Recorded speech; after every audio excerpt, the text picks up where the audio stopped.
Welcome, everybody. It's wonderful to have you back. As you know, this is one day before the end of our class.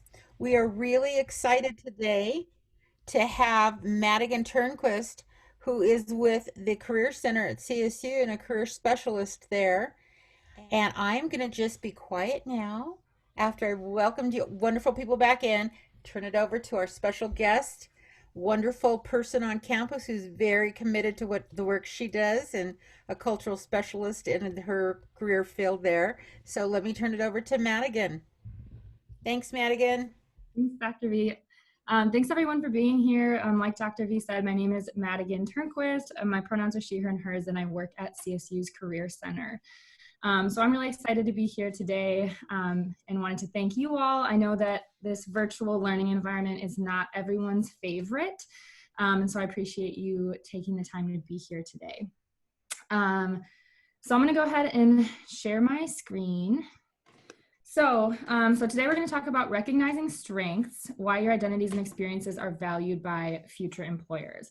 So I know that you have all already been talking about identities this week, and I want to encourage and invite you all to continue to share as you're comfortable with each other and be a little bit vulnerable sharing experiences, because I think you all have so much valuable information and experience to share with each other, and I hope that there's a lot of learning that can happen from learning from each other, because I don't really want to hear myself talk the whole time, and so I'm hoping that we all can share it with each other. We have an ambitious agenda today. I told Dr. V that I may have tried to squeeze too many topics into a short amount of time, but we're going to try our best and see what happens. And as you'll see, the setup is going to be a little bit different. We're going to break out into groups throughout the session as opposed to waiting until the end, because I want us to sort out the topics and have time to talk about each of them along the way. And again, be able to come back and share with each other, because I think you all have so much valuable information and experience to offer each other. So that being said, mentors, if you weren't here before the session when I was explaining, I sent you all an email with some of the condensed slides. So when you go into those breakout rooms, if the mentors could pull up the questions and share your screen with your small group so that you all can look at those questions while you're in the small groups, and refer back to previous slides and stuff. I think that'll be helpful in those smaller group discussions. So yeah, also when we come back from those groups, I would love to hear some sharing out. So if you're comfortable just sharing out, that's great. If you want to designate like a point person to be like, can you share on behalf of our group what we talked about? Also feel free to do that. All right. So we're going to start with talking about deficit thinking versus asset-based thinking. And I want to hear from you all. Have any of you heard this before? And would someone be willing to share how they understand what deficit thinking is and what asset-based thinking is? Feel free to share in the chat, or you can talk out loud. Since no one else is going to share, deficit thinking, I think, refers to when you focus on somebody's weaknesses and shortcomings, as opposed to asset-based thinking when you focus on their strengths and what they have to bring to the table. Yeah, absolutely. Thank you so much for sharing. So deficit thinking is looking at your experiences as lacking what other people have. And asset-based thinking sees your experiences as uniquely valuable from others. So as an example of deficit thinking might be something like, I won't fit in, reframing that to asset-based thinking of, I have unique experiences and perspectives that can benefit everyone. Another example, other people know more than I do, reframing that to, other people might know more in some areas, but I know more in other areas, and both are important. So those are the major differences between deficit thinking and asset-based thinking. Yoso's community cultural wealth model. So I think you all were sent this on Monday. Did anyone get a chance to read this or look it over, or would be willing to share what it was about if you did read it, or what you think it might be about? So it talked about critical race theory, and it kind of just talked about how in a lot of schools like children and people overall as and people overall are viewed as having shortcomings. So when immigrants come to America, they're viewed as not like as having shortcomings and not being able to adjust to like our American standards. So Yosa's community cultural wealth implies that other cultures have different values, and just because they aren't the same as the ones we have in America, it doesn't mean that they're shortcomings and their strengths within themselves. Yes, thank you. Thank you so much for sharing again. So Yosa's community culture wealth model is essentially a critique. And she originally wrote it for communities of color, though I think it can be applied to lots of marginalized or minoritized identities. So it's a critique of traditional interpretations of what we might call cultural capital. Cultural capital is those cultural aspects that sort of help us be successful in life. And the traditional interpretations of cultural capital assumed a very white, male, upper class interpretations of those types of cultural capital being the most valuable. And so Tara Yoso in this paper is critiquing that notion and saying that communities of color actually have so many valuable types of capital themselves, what she calls community cultural wealth. And essentially, it challenges the deficit model of thinking, right, that communities of color are lacking traditional cultural capital, and reframes it by saying that communities of color have different forms of cultural capital that are also really valuable. And she breaks it down into 6 forms of cultural capital, which I'll briefly go over here. And then we'll break out into groups and just talk about this for a little bit. So the first is aspirational, the ability to hold on to hope in the face of challenges. The second, navigational, so the ability to figure out and move through social institutions, particularly those designed without communities of color in mind. Social is the support offered by peers and community resources. So this tradition of sort of lifting as we climb, bringing each other up as people sort of go on to be successful, bringing people with them. Linguistic is the ability to speak, understand, and think in multiple languages, and to communicate through art, music, or poetry. Familial is the support, guidance, and sense of community felt through someone's family network, and not necessarily needing to be immediate family or blood relatives, but how you define family. And resistant being oppositional behavior that challenges inequality and makes institutions more fair, equitable, and just. Really, really important forms of capital. And so I know that this is sort of like an academic article, and I'm not sure if folks, I know some of you read it and some of you may not have, but I really want to take some time to think about how do these concepts apply to our real lives? You know, have we experienced these? And like I said, this was originally written for communities of color in mind, but I think it can be applied more broadly to lots of the identities that we hold. So at this point, we're gonna really quickly go into our first breakout room and just talk about this a little bit. So thinking about deficit thinking, asset-based thinking, and Yoso's community cultural wealth model. Where have you experienced deficit thinking?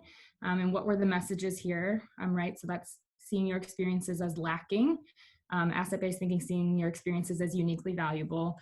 And how does the community cultural wealth model connect with your own individual experiences?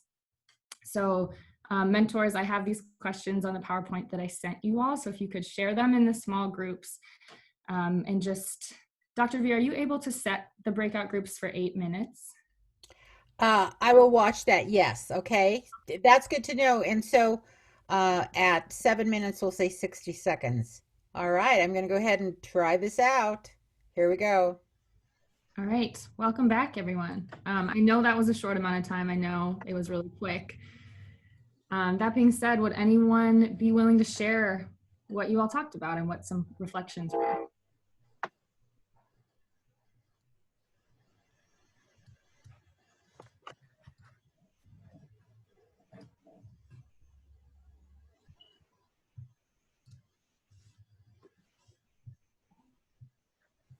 Any group designate a point person to share out?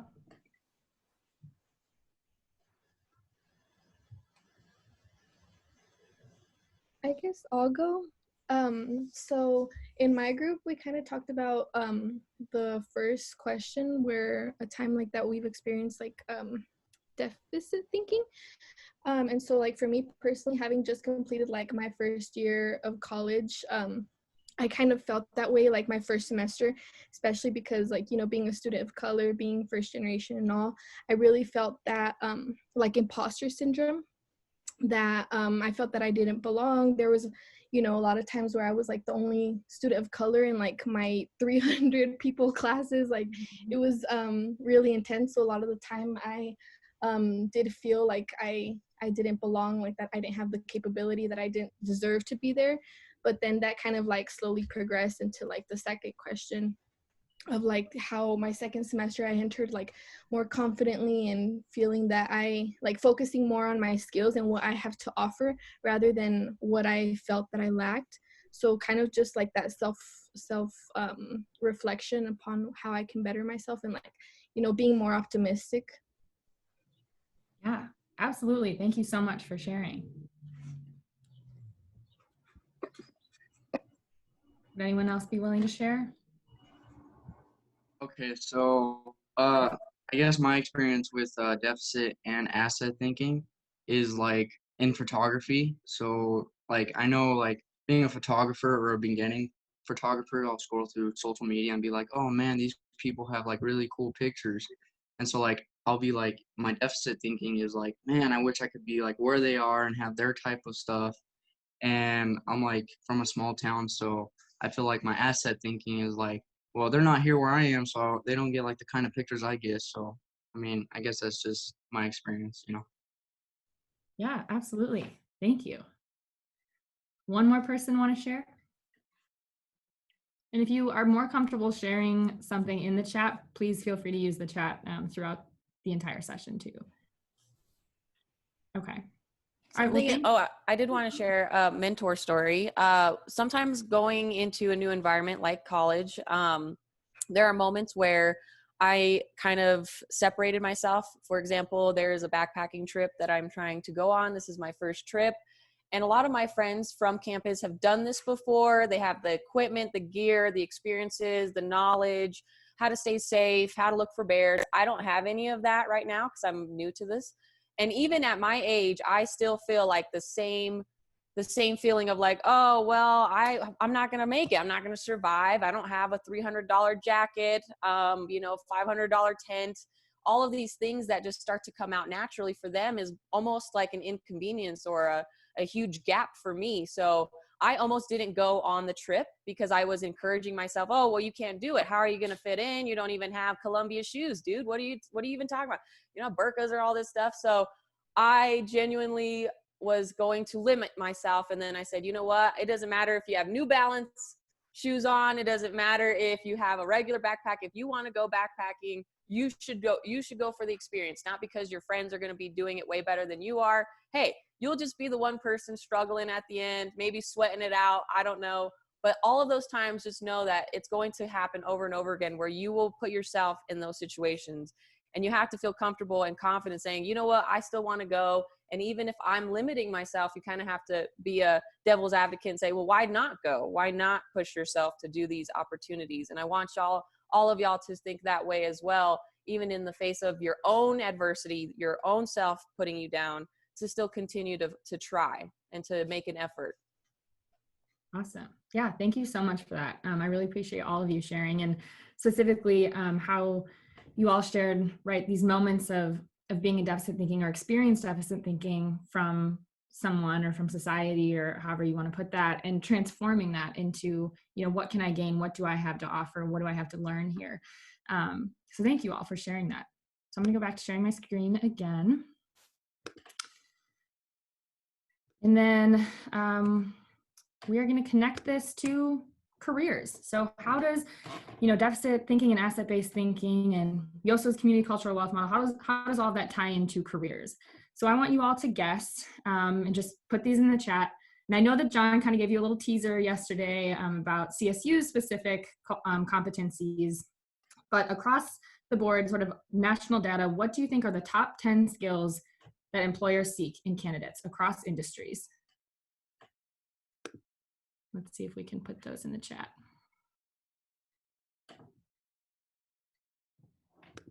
All right, so we have, reading these out here, communication and teamwork, leadership, flexibility, teamwork, respect, reliability, time management, creativity, communication and confidence, being a global citizen, critical thinking, people skills, customer service, being respectful, attention to detail, good communication and leadership, teamwork, leader, people skills. You all are exactly on the mark. So these skills, this is 2019 data from NACE, which is the National Association of Colleges and Employers. So they track national data among employers all across the country, and they asked, what are the top 10 skills that you all are seeking in your candidates? And like I said, you all are exactly on the mark. It's communication skills, problem solving, ability to work in a team, taking initiative.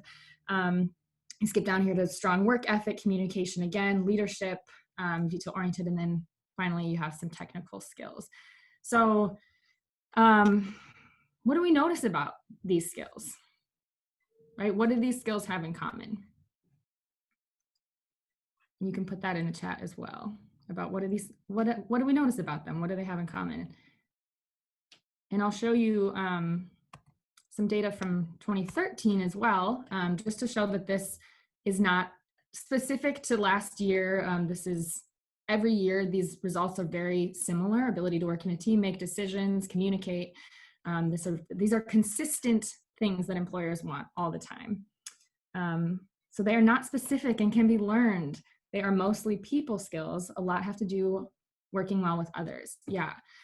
So these skills are what we in career services would call transferable skills, meaning they can be gained in a multitude of places through many different types of experiences, and they can be transferred to different environments. So you might develop them in one particular experience or job or whatever, and then you can transfer it to a new experience and a different job in a new setting. And they are the most valued skills that employers are looking for. So again, John shared with you yesterday the career competencies, but wanted to give you another look at this. This is what CSU has specifically identified as skills that employers that work with CSU are looking for. Same thing, very transferable, can be learned, and can be gained in a multitude of places. So we just went into breakout groups. I know we're going to do it again because I want us to practice asset-based thinking. And I want us to think through what are these skills that we already have, not skills that we need to learn, not even necessarily, things that we're lacking, but what do we already have as skills? And you can use the top 10 skills and the career competencies to inform that conversation, or you can just talk about skills that you know that you have. And then specifically, how have your identities and experiences directly contributed to those skills? So I'm going to give an example as you're thinking through specific examples of this from a student I met with a few weeks ago who was bilingual, and she was talking about how when she was younger, she used to translate really complicated legal documents for her mom because her mom spoke only Spanish and she spoke English and Spanish. And so she was talking about the skills that she gained through that experience, right? So translating complex legal documents, making that information easier to understand, sort of breaking down complicated information, language translation as a skill, the independence required in that. And so we started thinking through what were all of the skills gained from that experience that she could then talk about with people as strengths and skills. So thinking through how your identities and experiences have contributed to your skill sets. And then lastly, how might these skills benefit a workplace? So why are these skills important to the world of work? And yeah, with that, Dr. V, if you could just send folks back out into their breakout groups.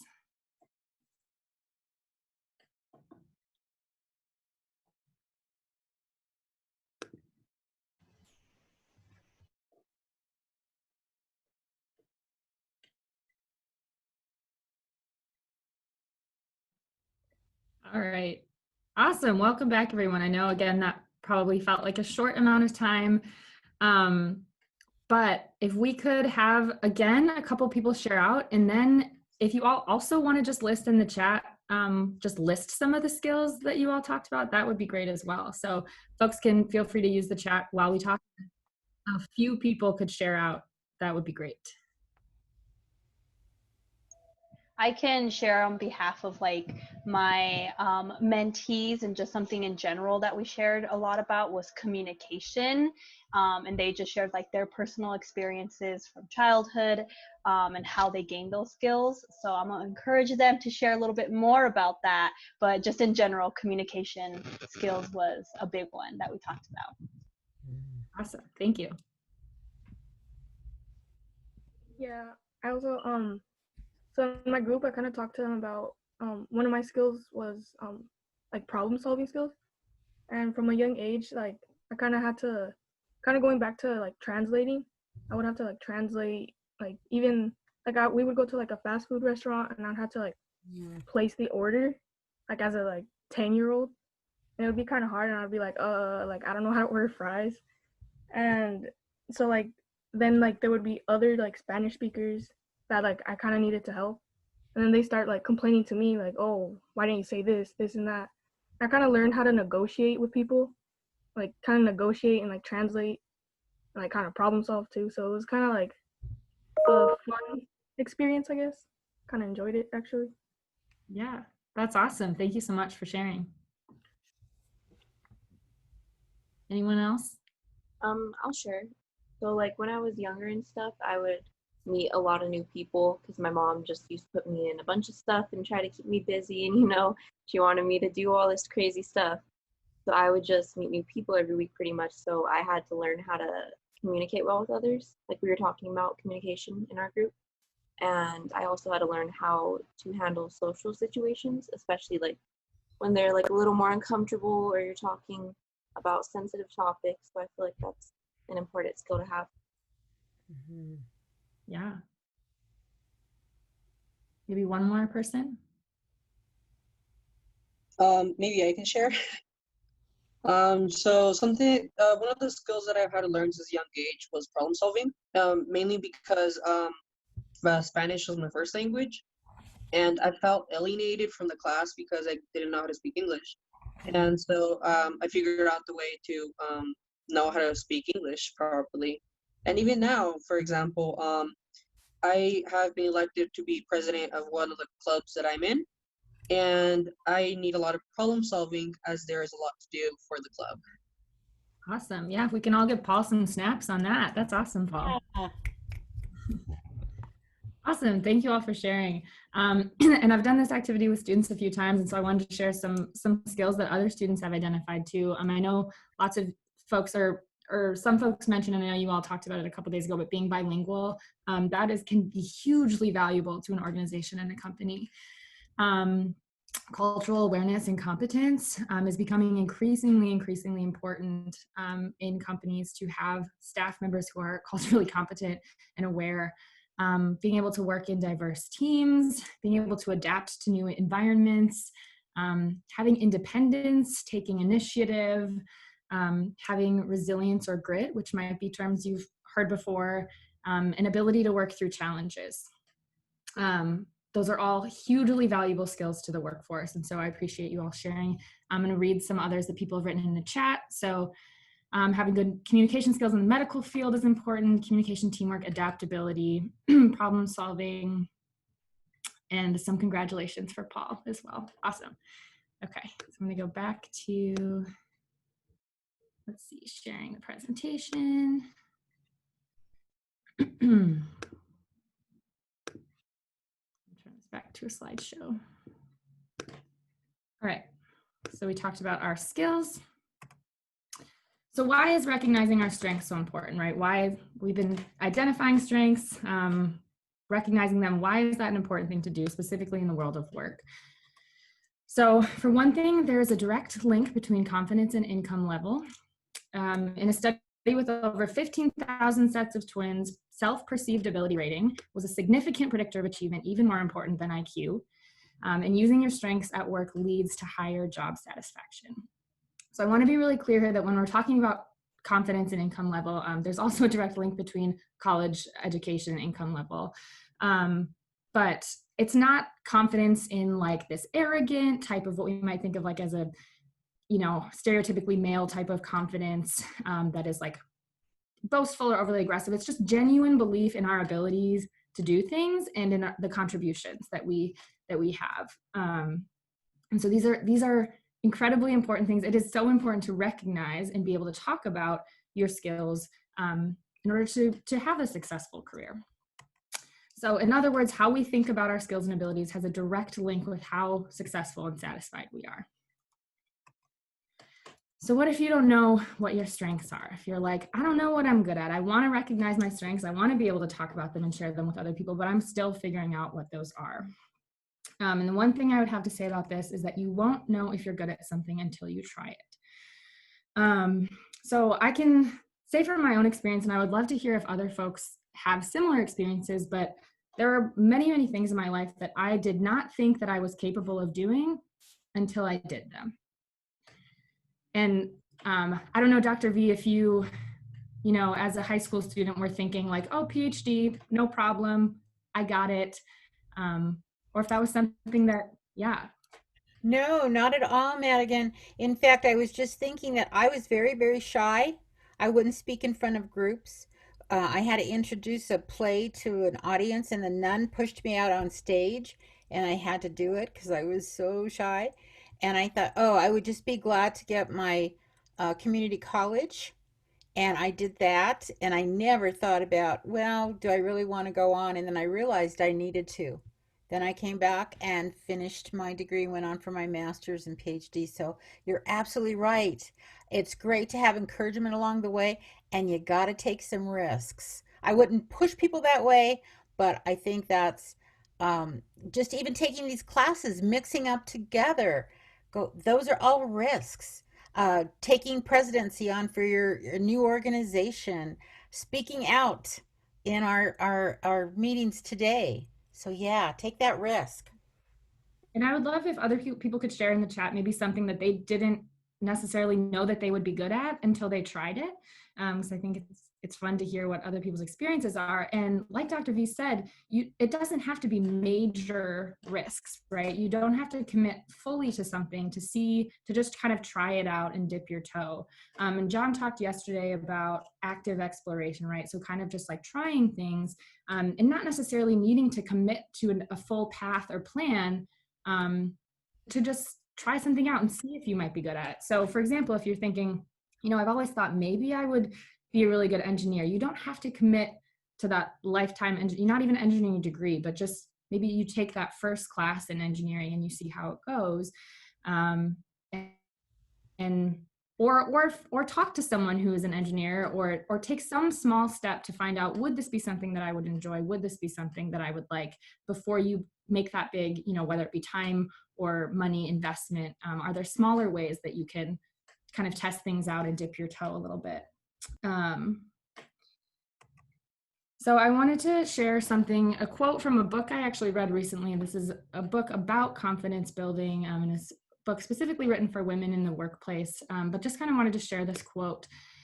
So this is about a study that was done in 2003. It's a little bit older, but it says, when Estes had the students, men and women, solve a series of these spatial puzzles, he found that the women scored measurably worse than the men.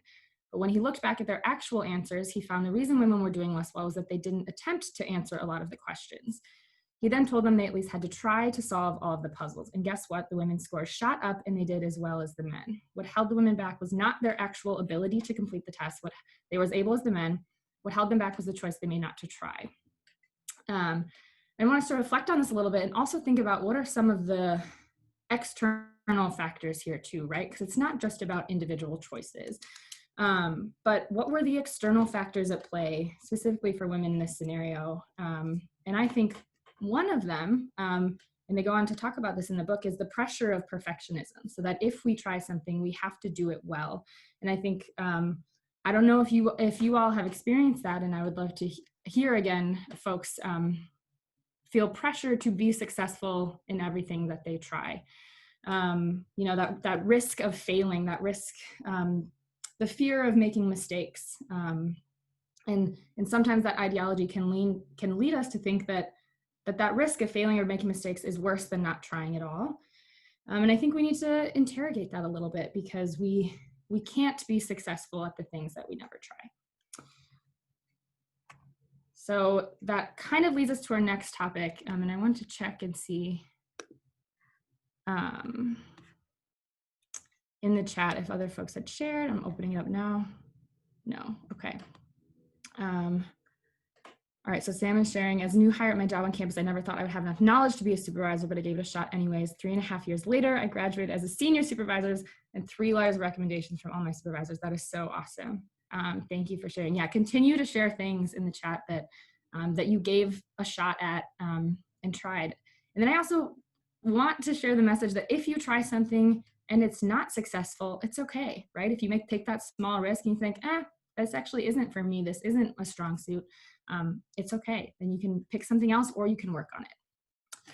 So this leads us to fixed mindset and growth mindset. And we don't have that much time, so I'm not going to share this YouTube video. But I do want to talk about the differences between them and just how you can use this thinking in your life. So fixed mindset is the belief that intelligence, talent, and skills are fixed. And growth mindset is the belief that intelligence, talent, and skills can be developed and improved. So an example of this would be the thought that success comes from natural talent alone. Transforming that to success comes from effort and persistence, as well as natural talent, luck, and privilege, right? I know John talked yesterday about we do have those natural affinities, and success is not based on effort alone. There are very real structural barriers, and luck and privilege play a really large role in success. And growth mindset and taking on risks can also be a factor. In addition, I can either do it or I can't, and transforming that to I can get better at it over time. So I'm reading some more things in the chat here. Awesome. So I applied to be a manager at my job. I failed but it was worth the rejection because I asked my supervisor what I needed in order to work on for next time. I apply. Awesome. I wasn't sure I was gonna be able to be a part of the club. Almost 3 years later, I'm part of 3 wonderful clubs, being president of one. Awesome. These are such great stories.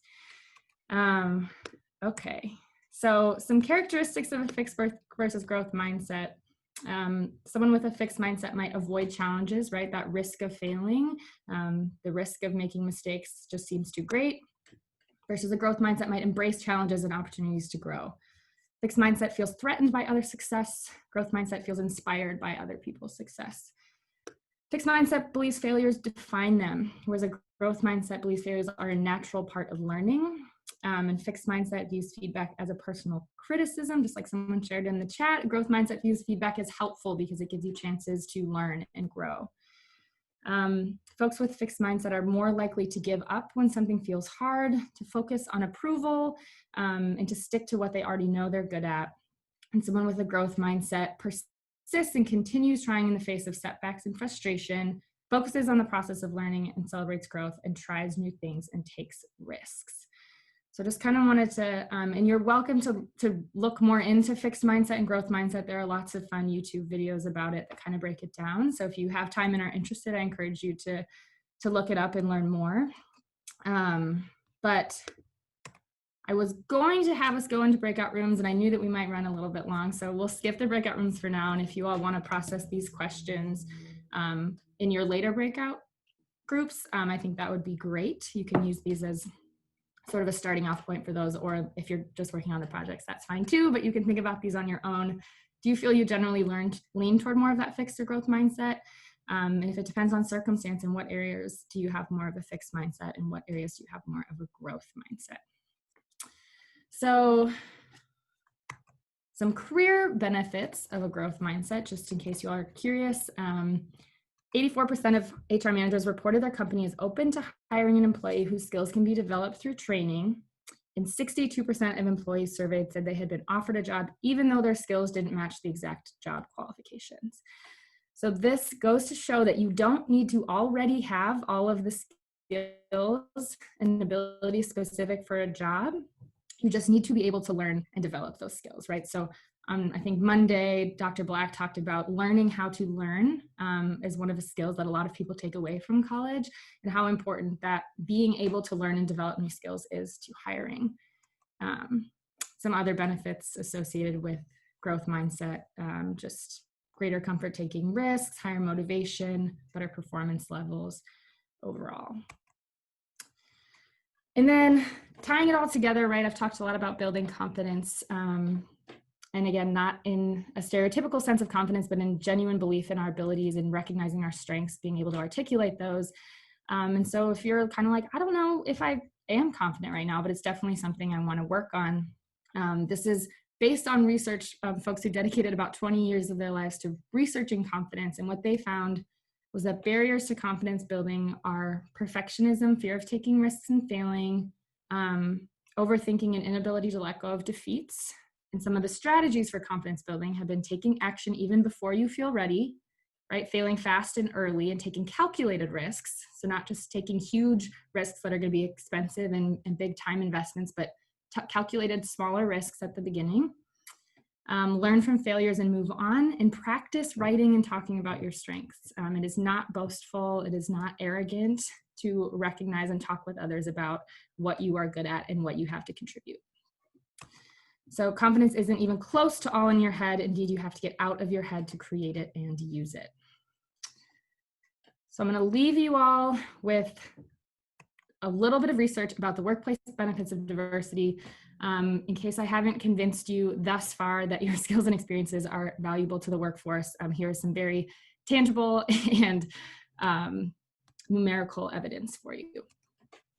So companies in the top quartile for gender and racial ethnic diversity are more likely to have financial returns above their national industry median. At least half a dozen global studies show that companies that employ women in large numbers outperform their competitors by every single measure of profitability. And diverse teams are better at decision making up to 87% of the time. Tons of other benefits that have been researched and studied, variety of perspectives, increased creativity and productivity, more diverse clientele and clientele trust, wider skill sets, higher retention and employer satisfaction, and that global impact, especially with diverse language skills. If you're more of a visual person, here are some, just two graphs to share with you. This shows how companies that have more diversity in the top quartile, so the top 25%, financially outperform their less diverse competitors across ethnic diversity, gender diversity, and both. And then lastly, this is one of my favorite graphs. This shows how companies with diverse executive boards, so this is the leadership of a company, financially perform better. And so this is, you can see this is across countries, but if you look specifically at the United States, you can see that the ROE, which is a financial measure, increases by 95%, which is almost double, which means that companies that have diverse leadership are twice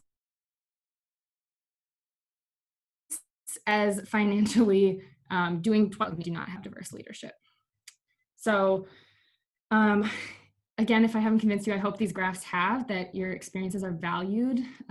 They are essential to the workforce, and we need you all in the workforce. It's going to make the workforce better objectively. So with that, I will leave you all to your groups to chat more. Dr. V, do you have anything? No, thank you so much.